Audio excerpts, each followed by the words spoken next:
अरे सुनो, आज तो बहुत अच्छी सुबह है। कल रात मैंने फिर से उस हवेली से अजीब आवाजें सुनी थी।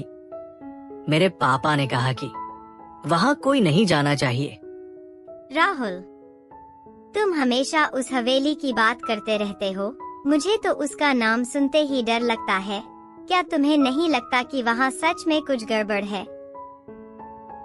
अरे डरने की क्या बात है। मैं तो कहता हूँ सभी भूत प्रेत की कहानियाँ बस किस्से हैं। हमारे शहर में तो ऐसी बहुत सी कहानियाँ फैली हुई हैं।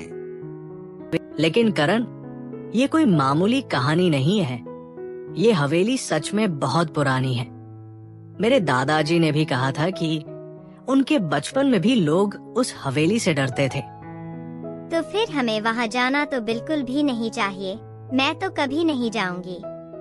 अरे राहुल, क्या तुम सच में उस हवेली का राज जानना चाहते हो? अगर हाँ, तो हम तीनों मिलकर वहाँ चलते हैं। हाँ, मैं तो बहुत जानना चाहता हूँ, लेकिन मीना डर रही है। हाँ, मैं डरती हूँ। क्या तुम लोगों को पता है कि हमारे शहर में कितने लोगों ने वहाँ जाने की कोशिश की और फिर वे लापता हो गए? मेरी दीदी ने भी कहा था कि वहाँ सच में भूत रहते हैं। अरे ये सब बस अफवाहें हैं। मैं तो कहता हूँ हम सब मिलकर वहाँ जाते हैं और सच्चाई का पता लगाते हैं। क्या तुम सच में नहीं जानना चाहती कि वहाँ क्या है?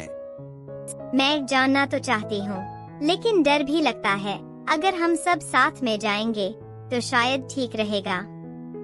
तो फिर ठीक है, हम तीनों मिलकर हवेली का राज पता लगाएंगे। लेकिन पहले हमें योजना बनानी होगी। हमें स्कूल भी जाना है। फिर हम कब जाएंगे? हम शाम को स्कूल के बाद चलेंगे। ठीक है, तो फिर शाम को मिलते हैं। अभी स्कूल चलो, नहीं तो मास्टर जी डांटेंगे। स्कूल के बाद राहुल, मीना और करण एक साथ चुपके से अपने घरों से निकलते हैं। शाम ढल रही है। सूरज की आखिरी किरणें भी धीरे धीरे गायब हो रही हैं। आसमान में बादल छाए हुए हैं, जैसे कि कोई बड़ी घटना होने वाली हो। शहर की गलियां धीरे धीरे सूनी होती जा रही हैं। बच्चे हवेली की ओर बढ़ते हैं। चलो जल्दी करो, किसी को हमारे बारे में पता नहीं चलना चाहिए। मुझे यहाँ अब से ही डर लग रहा है। क्या हम सच में जा रहे हैं? अरे डरो मत, हम साथ हैं। अगर कोई भूत आ जाए तो मैं उसे डरा दूंगा। तीनों दोस्त शहर की आखिरी गली से निकलकर घने जंगल के रास्ते पर चल पड़ते हैं। रास्ता संकरा है।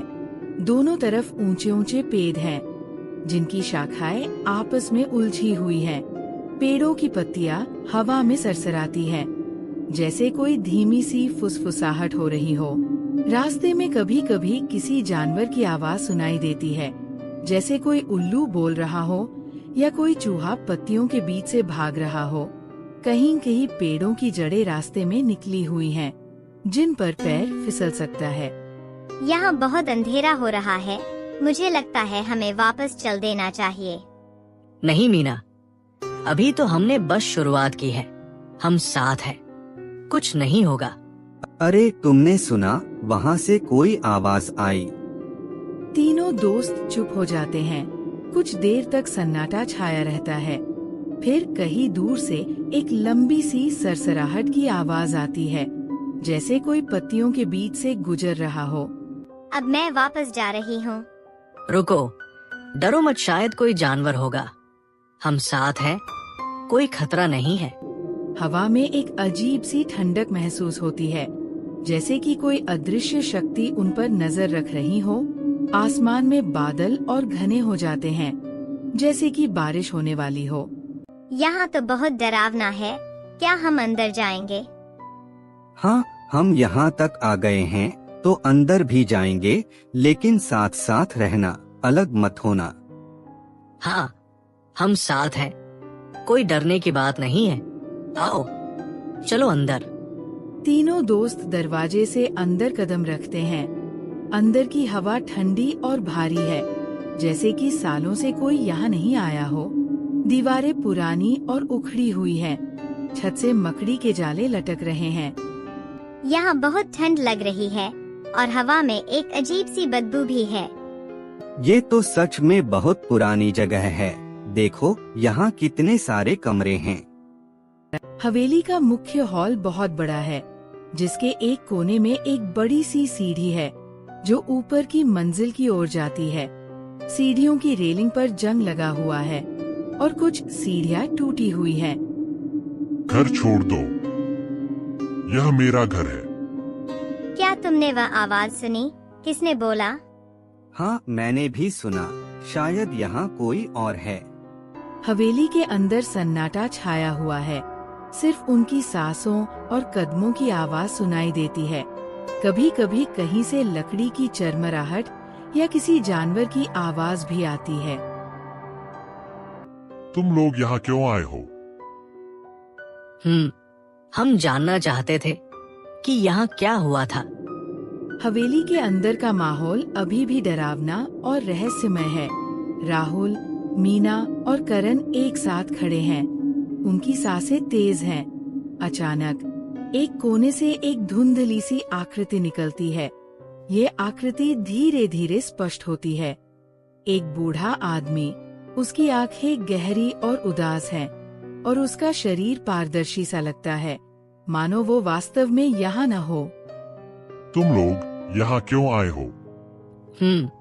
हम जानना चाहते थे कि यहाँ क्या हुआ था। मैं इस हवेली का मालिक था। मेरा परिवार एक दिन अचानक गायब हो गया। मैं उन्हें ढूंढता रहा, लेकिन कभी नहीं मिले। अब मैं यहाँ अकेला हूँ। आपको बहुत दुख हुआ होगा। हाँ, लेकिन मैं तुम लोगों को नुकसान नहीं पहुँचाना चाहता।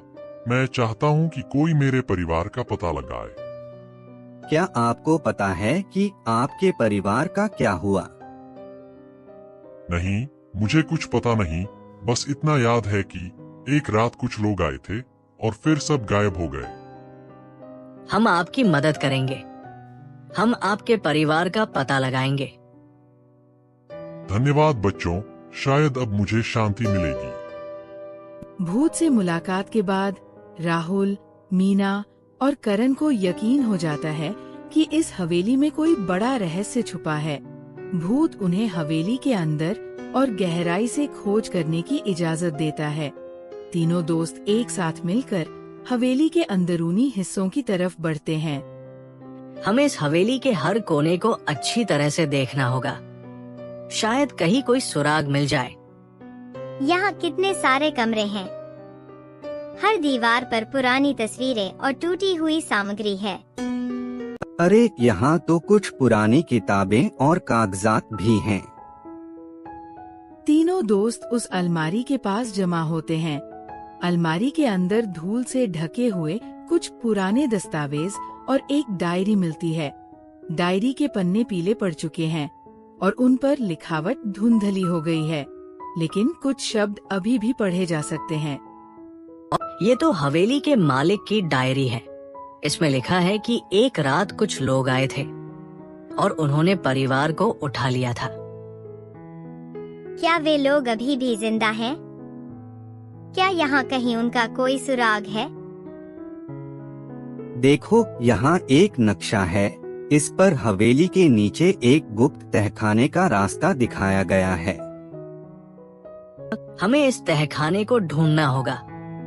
शायद वहाँ परिवार का कोई सुराग मिले।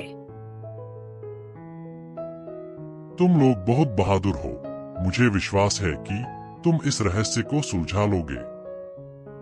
यहाँ बहुत अंधेरा है। क्या हम नीचे जाएंगे? हाँ, हम साथ हैं, कुछ नहीं होगा। तीनों दोस्त सीढ़ियों से नीचे उतरते हैं। नीचे एक बड़ा कक्ष है, जिसकी दीवारों पर पुराने चित्र और प्रतीक बने हुए हैं। कक्ष के बीच में एक बड़ी सी मेज है, जिस पर कुछ और दस्तावेज और एक पुराना बक्सा रखा है। इसमें तो पुराने समय की कुछ चाबियां और एक पत्र है। पत्र में लिखा है कि परिवार को कुछ लोगों ने बंदी बना लिया था और उन्हें हवेली के नीचे ही कहीं छुपा दिया गया था। पत्र में यह भी लिखा है कि परिवार के सदस्य अभी भी जिंदा हैं और उन्हें बचाया जा सकता है। यह तो बहुत बड़ा सुराग है। तीनों दोस्त तहखाने से बाहर आते हैं और भूत को सारी बात बताते हैं। भूत की आंखों में आंसू आ जाते हैं और वह उन्हें धन्यवाद देता है। तुम लोगों ने मेरे परिवार को बचाने की उम्मीद जगा दी है। अब मैं शांति से जा सकता हूँ। अब तीनों दोस्त नक्शे की मदद से तहखाने के अंदर जाते हैं। तहखाने में एक गुप्त कमरा मिलता है जिसमें जमींदार का परिवार बंद है। परिवार के सदस्य कमजोर और डरे हुए हैं, लेकिन सुरक्षित है।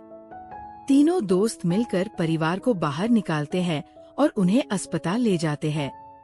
हमने सच में उन्हें बचा लिया।